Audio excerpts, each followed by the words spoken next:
Good morning. मैं के S Mishra आप सभी का अपने इस चैनल इग्नो फेयर पर स्वागत करता हूं। जी हां, जैसा कि आप सभी जानते हैं करंट अफेयर की सीरीज आपके लिए बहुत ज्यादा इंपॉर्टेंट है। ये सीरीज में एक साल की करंट अफेयर की आपके लिए लेकर आया हूं, जिससे यूपी पीसीएस और आरओ एआरओ का जो एग्जाम है उसमें आपको इससे हेल्प मिल सके। तो ये सीरीज आज तीसरी क्लास है इस सीरीज की, और हम लोग सितंबर से स्टार्ट करके पीछे उल्टे की तरफ जनवरी तक जाके जो है पूरे करंट अफेयर को कंप्लीट करेंगे। और आइए आगे बढ़ते हैं, देखते हैं इस तीसरी क्लास में आज मैं आपके लिए क्या लाया हूँ। साथ ही मैं एक चीज बताना चाहूंगा। देखिए अभी बहुत बड़ा दिख रहा हूँ मैं, कोई दिक्कत नहीं, मैं गायब हो जाऊंगा क्योंकि जिससे मैं आसानी से लिख पाऊँ। अदरवाइज आधे पेज में मैं ही बैठा रहता हूँ तो आपको शायद ही कंफर्टेबल ना हो, जो मैं लिखूंगा वो आपको समझ में नहीं आएगा। इसलिए मैं तो अभी गायब हो लूंगा। बट हाँ, आप आइए आगे क्वेश्चन देखें। देखिए ये पहला सवाल है, आज की क्लास का 22वां सवाल है, और इसको पढ़िए और जवाब दीजिए। देखिए पहला है कि भारत में रामसर स्थलों के संबंध में सत्य कथन की आपको पहचान करनी है। देखिए रामसर साइट्स के बारे में खूब क्वेश्चंस आते हैं। फिर आपका कोई भी एग्जाम हो, हर एग्जाम में पूछे जाते हैं, चाहे वो यूपीएससी हो, चाहे आरओ आर हो, चाहे यूपीपीसीएस हो, या कोई अदर एग्जाम हो। तो इसलिए ये सवाल आपके लिए बहुत ज्यादा इंपॉर्टेंट है, आपको बताना है। और साथ में उत्तर प्रदेश में कितनी रामसर साइट्स हैं, कितने वेटलैंड्स हैं, उनके बारे में भी आपको याद रखना है। तो पहला स्टेटमेंट दिया है कि अगस्त 2024 में 3 नए रामसर स्थलों को शामिल किया गया। दूसरा दिया है वर्तमान में भारत में टोटल 85 रामसर साइट्स हैं, और सबसे ज्यादा रामसर साइट्स तमिलनाडु में है। अब आपको इसमें से बताना है कि कौन सा सही। ए सही है जिसमें पहला और तीसरा, बी सही है सेकंड और थर्ड, और सी सही है फर्स्ट एंड सेकंड, या सभी सही है। आपको इसका जवाब देना है।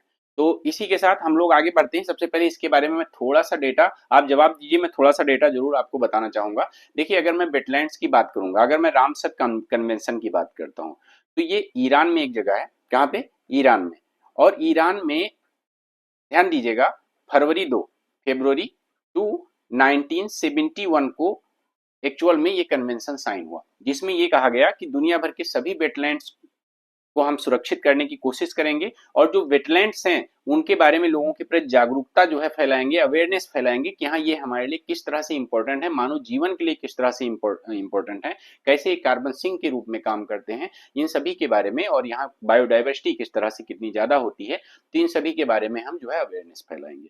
फरवरी 2 1971। और यही एक वजह है कि हर साल हम वर्ल्ड वेटलैंड डे मनाते हैं। वर्ल्ड वेटलैंड डे, देखो ये जो मैं डेटा बता रहा हूँ ये आपके लिए बहुत इंपॉर्टेंट है। और कब मनाते हैं? हर साल 2 फरवरी को मनाते हैं। ठीक है। अब देखो 2 फरवरी को मनाते हैं, इस बार भी मनाया गया होगा, जाहिर सी बात है। तो आपसे कभी कभी थीम पूछ लेता है, तो वर्ल्ड वेटलैंड डे 2024 की मैं यहाँ पे थीम लिख देता हूँ, और थीम को आप याद रखिएगा, वेटलैंड्स, इसको याद रखिएगा, वेटलैंड्स एंड ह्यूमन वेलबींग्स। बहुत बड़ी नहीं है कि आपको याद करने में दिक्कत हो, ह्यूमन वेलबींग्स। ठीक है, ये इसकी थीम है, इसको याद रख लीजिएगा। अब यहाँ पर सवाल ये उठता है कि आखिरकार फरवरी, एक डेटा और मैं आपको बताना चाहूंगा कि फरवरी 2 जो 1971 में है, यहाँ पर एक कन्वेंशन साइन होता है। लेकिन भारत की अगर मैं बात करूं तो भारत इस कन्वेंशन को 1 फरवरी 1982 में साइन करता है। ठीक है, 1 फरवरी 01, 1 फरवरी 1982। तो कभी कभी आ जाता है सवाल कि भारत शुरुआत से इसका हस्ताक्षर करता था, तो बिल्कुल भी नहीं था। ये देखिए ये कई ऐसे फैक्ट हैं जो आपसे एग्जाम में पूछे जाते हैं। फिर चाहे वो रामसर कन्वेंशन कब हुआ था, चाहे भारत ने कब ज्वाइन किया, चाहे वर्ल्ड वेटलैंड डे कब मनाया जाता है, इसकी थीम क्या है, तो ये सब इंपॉर्टेंट ही मैंने आपको बताया। ठीक है। अब आइए मैं बात करता हूं, आखिरकार जो आपका क्वेश्चन है उस क्वेश्चन से संबंधित डेटा पे मैं आपसे बात करता हूं। और इसको आप बहुत ध्यान से समझिए, क्योंकि इससे संबंधित जितनी चीजें हैं वो आपके लिए बहुत ज्यादा इंपॉर्टेंट होने वाली है। अब देखो अगर मैं बात करता हूं भारत, तो भारत में कुल अभी तक अगर मैं बात करूं, देखो अभी इसी की मैं बात कर रहा हूं, अगस्त की। ठीक है, मैं अभी अगस्त की ही बात करता हूं। अगस्त में भारत में 3 नए वेटलैंड जुड़े हैं, 3 नए वेटलैंड्स। अब ये 3 नए वेटलैंड्स कौन कौन से हैं इनके बारे में देखिए। पहला जो वेटलैंड है, ध्यान से समझिएगा जो मैं बात रहा हूँ, रट लीजिएगा इसको क्योंकि पूछ लिया जाता है।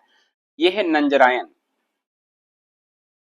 Bird sanctuary, Nanjarayan bird sanctuary यानी कि पक्षी अभयारण्य। ये कहाँ पे पड़ता है? ये आपका पड़ता है तमिलनाडु में। और दूसरा है काजू वेली बर्ड सेंचुरी, पक्षी अभयारण्य। ये भी कहाँ पे है? ये भी है आपके तमिलनाडु में।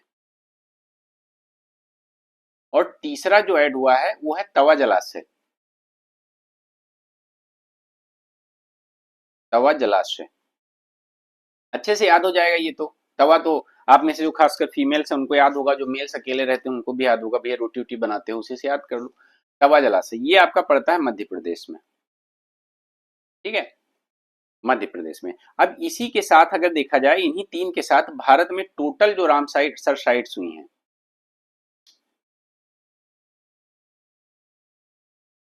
ये हो गई 85, 85। अब देखो एक चीज आप याद रखिएगा, क्योंकि यहां पर कभी कभी आपसे पूछता है, अब पूछ ले आपसे उत्तर प्रदेश, क्योंकि आप यूपी पीसीएस या यूपीआरओ की तैयारी कर रहे हैं, तो उत्तर प्रदेश में 10 साइट्स हैं, इसको भी आप ध्यान रखिएगा। मैं कुछ चीजें और अभी आपको बताना चाहूंगा। सबसे ज्यादा अगर रामसर साइट्स की बात करता हूं, तो सबसे ज्यादा तमिलनाडु में है। तमिलनाडु में 16 थी, और अभी 2 ऐड होने से सबसे ज्यादा तमिलनाडु में है। तमिलनाडु में कितनी साइट है आप समझ ही गए होंगे, टोटल 18 साइट है। ये कुछ इंपॉर्टेंट फैक्ट हैं जो आपको याद रखना चाहिए, मुझे ऐसा लगता है। अगर एक साथ कभी कभी आपसे पूछ लिया जाता है कि भारत में प्रथम रामसर स्थल कौन है, जैसे सबसे पहले रामसर स्थल में किसको शामिल किया गया था, प्रथम रामसर स्थल भारत में, तो इसमें दो चीजें हैं। पहला है, दोनों को एक साथ शामिल किया गया था, इसीलिए लिख दे रहा हूं, आप ध्यान रखिएगा, केवला देव राष्ट्रीय उद्यान था, नेशनल राष्ट्रीय उद्यान, केवला देव नेशनल पार्क कहां पड़ता है, कोई कमेंट में बताएगा। और दूसरा इसी के साथ में था चिल्का झील। देखिए ये पूछ लिया जाता है आपसे, इसीलिए मैं बता दे रहा हूँ, चिल्का झील ये कहाँ पे पड़ती है, ये आपकी उड़ीसा में, और केवला देव आपका कहाँ पड़ता है, राजस्थान में। इन दोनों को कब शामिल किया गया था, इन दोनों को शामिल किया गया है 1981 में, ठीक, 1981 में शामिल किया गया है। चलिए अब आइए आप सवाल को देखिए। सवाल में क्या बताया गया है कि भारत में रामसर स्थलों की पहचान कीजिए। पहला है, अगस्त 2014 में 2024 में 3 नए स्थलों को शामिल किया गया, एकदम सही है, ठीक है। मैंने बता दिया आपका कि नंजरायन बर्ड सेंचुरी, काजू वैली, और साथ में तवा जलाशय, और साथ में वर्तमान में 85 रामसर स्थल हैं, ये भी सही है। सबसे ज्यादा तमिलनाडु में है, कितने, 18। इस तरह से आप देखें तो इसके सभी ऑप्शंस सही हैं। अब आइए एक चीज और ध्यान रखिएगा, देखिए मैंने यहाँ पर ये ऐड कर दिया है, और इसको आप पीडीएफ के साथ आपको मिल जाएगा, आप इसको टोटल बहुत अच्छे से याद कर लीजिएगा। टोटल 85 जो आपके रामसर साइट्स हैं इन इंडिया में सब हैं। अभी हो सकता है अच्छे से आपको ना दिख रहा हो क्लियर, लेकिन आप जब पीडीएफ में देखेंगे, पीडीएफ आपको प्रोवाइड की जाएगी तो उसमें ये क्लियर दिख रहा होगा। अब इसमें एक चीज आप जरूर ध्यान रखिएगा, देखिए यहाँ पे उत्तर प्रदेश, क्योंकि आप यूपी का एग्जाम दे रहे हैं, तो ये उत्तर प्रदेश में जो 10 रामसर साइट्स हैं इनके नाम दिए हुए हैं, ठीक है। समन बर्ड सेंचुरी, सूर सरोवर, सरसई नावर झील, नवाबगंज बर्ड सेंचुरी जो इधर कानपुर और उन्नाव के बीच में पड़ती है, Samaspur bird sanctuary, Sandi bird sanctuary, Parvati Arga bird sanctuary, upper Ganga river, Haiderpur wetland, Bakhira bird sanctuary, तो ये सभी 10 जो हैं ये उत्तर प्रदेश के हैं, इनको ध्यान रखिएगा। देखो तमिलनाडु में अभी ये 2 ऐड हो गए हैं, एक नंजरायन और एक काजूवेली, मैंने यहाँ लिख दिया है, और मध्य प्रदेश में एक ऐड हो गया है तवा जलाशय, ये भी मैंने यहाँ पर लिख दिया है। तो एक बार इसको आप पढ़ लीजिएगा, और आइए नेक्स्ट सवाल पे चलते हैं। और एक चीज आप ध्यान रखिएगा, अगर मैं आपसे बात करता हूं तो इंपॉर्टेंट क्या है वो पहले ध्यान दीजिए। आज की क्लास बहुत बड़ी नहीं है, ज्यादा क्वेश्चन बन नहीं पाए थे, बट कोशिश करूंगा मैं कि हाँ जो भी पढ़ाऊं वो आपको अच्छे से पढ़ा सकूं। तो क्लास छोटी होगी, कम समय चलेगी, बट हाँ कल से फिर से प्रॉपर ही चलेगी। और जो भी बता रहा हूं आपको आपके लिए इंपॉर्टेंट है। आप सभी लोग चैनल को सब्सक्राइब करें, बेल आइकन दबाना मत भूलें, जिससे सारे अपडेट्स आपको मिलें, और साथ ही मेरे टेलीग्राम चैनल पर जुड़ें। अगर टेलीग्राम चैनल पर आप जुड़ना चाहें तो आप @इग्नोफेयर, देखिए स्पेलिंग में लिख दे रहा हूँ, ECONOFAIR, इग्नोफेयर बाई के एस सर लिखें, केवल @ इग्नोफेयर लिखेंगे तो भी आपको टेलीग्राम चैनल मिल जाएगा। इस टेलीग्राम चैनल पर जुड़ लीजिए, यहाँ पर आपको पीडीएफ भी सारी प्रोवाइड की जाती है, चाहे वो प्रीवियस ईयर पेपर का एनालिसिस हो, चाहे छोटे जो वीडियोज होते हैं टॉपिक बेस्ड वो हो, चाहे करंट अफेयर का हो, सब प्रोवाइड करवा दिया जाता है। और अदरवाइज इस वीडियो के डिस्क्रिप्शन में जाएं तो सारे लिंक आपको मिल जाएंगे, टेलीग्राम, व्हाट्सएप सारे। अब इसका जवाब दीजिए। उत्तर प्रदेश की भौगोलिक स्थिति के संबंध में असत्य कथन की पहचान करनी है आपको। Identify the false statement regarding the geographical location of Uttar Pradesh. पहला स्टेटमेंट है कि ललितपुर 3 तरफ से मध्य प्रदेश से घिरा हुआ है, भैया सही है कि नहीं, आप बताएं। इसमें दिया हुआ है कि ललितपुर तीन तरफ से मध्य प्रदेश से घिरा हुआ है। तो इसका आप जवाब दीजिए, सही है कि नहीं सही है। दूसरा स्टेटमेंट है कि सबसे लंबी सीमा साझा करने वाला राज्य मध्य प्रदेश है। मतलब उत्तर प्रदेश की बात की जा रही है, उत्तर प्रदेश से सबसे लंबी सीमा साझा कौन करता है? मध्य प्रदेश करता है। सबसे कम जिलों को स्पर्श करने वाला राज्य ललितपुर है। अब राज्य ललितपुर ऐसा कैसे हो सकता है? The state touching the least number of district is Lalitpur. चलिए अभी देखते हैं। सर्वाधिक 10 जिलों को स्पर्श करने वाला राज्य मध्य प्रदेश है। अब आपको इसका जवाब देना है और बताइए कि इसमें से कौन सा कथन गलत है। फटाफट बताइए।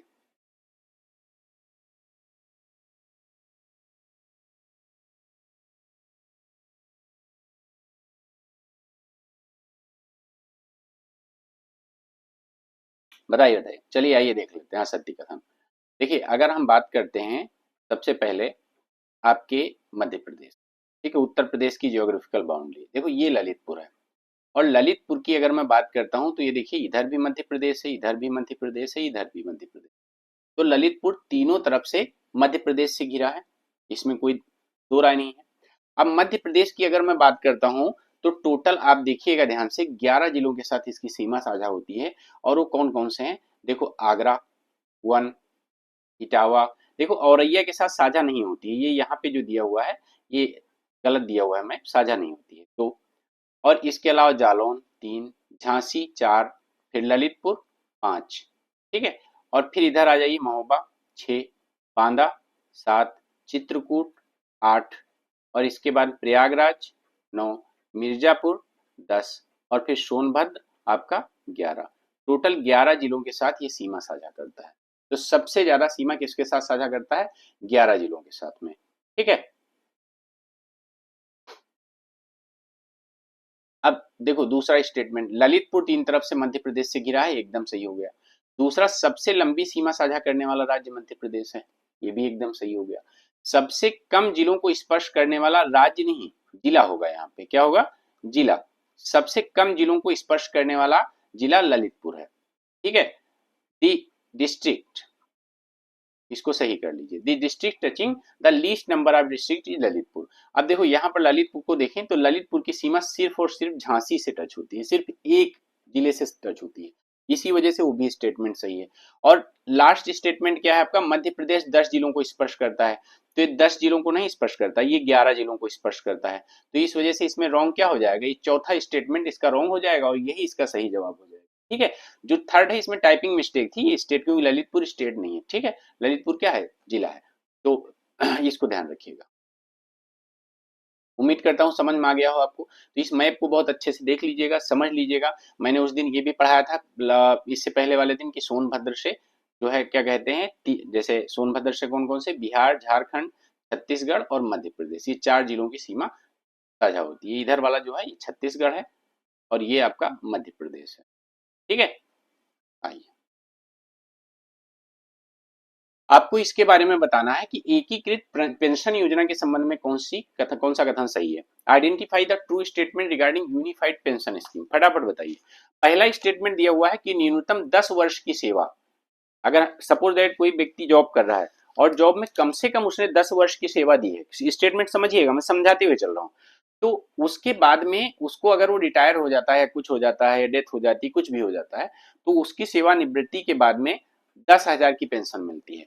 मान लेते हैं कि जैसे किसी की जॉब ही लेट से लगी है, 10 साल बाद वो सेवानिवृत्त हो गया, तो फिर उसको 10,000 रुपये पेंशन मिलेगी। ये पहला स्टेटमेंट कह रहा है। दूसरा स्टेटमेंट कि मान लेते हैं किसी ने 25 वर्ष की न्यूनतम सेवा की है, कम से कम 25 वर्ष, 20 नहीं, 25 वर्ष। अगर, ठीक है, अगर मान लेते हैं 25 के नीचे है तो ये वाला हिसाब लागू होगा। उसमें तो आखिरी के 12 महीने के औसत न्यूनतम वेतन का 50% दे होगा। दूसरा स्टेटमेंट है। तीसरा है 24 अगस्त 2024 को केंद्रीय मंत्रिमंडल ने इसकी मंजूरी प्रदान की। अब आपको इसमें बताना है पहला सेकेंड दूसरा सही है, दूसरा तीसरा सही है, पहला तीसरा सही है, सभी सही है। फटाफट इसको जवाब दीजिए।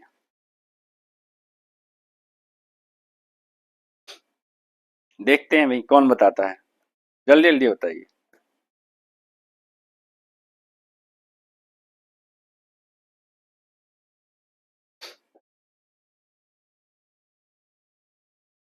बताइए बताइए, फटाफट बताइए।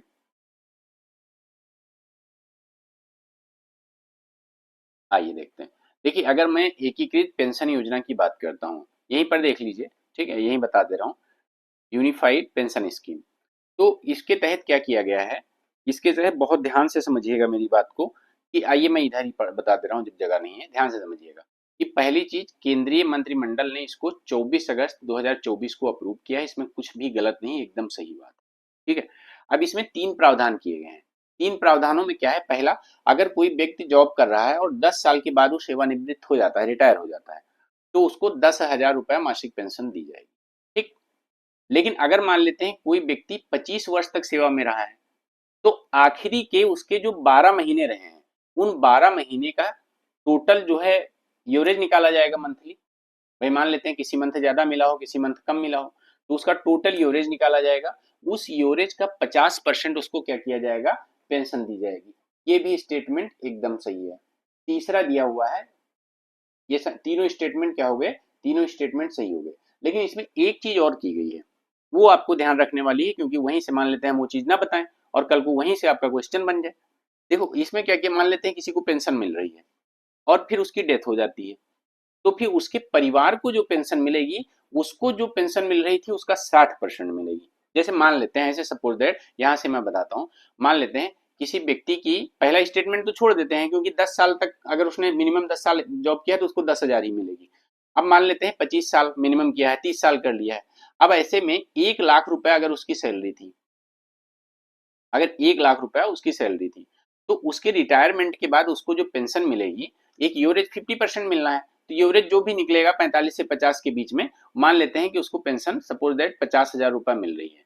अब इसके बाद इस व्यक्ति की डेथ हो जाती है, तो इसके जो परिवार को पेंशन मिलेगी, पारिवारिक पेंशन, ठीक है, जो पारिवारिक पेंशन मिलेगी वो क्या होगी, वो इस 50,000 का कितना होगा, 60%, 60% ऑफ 50,000।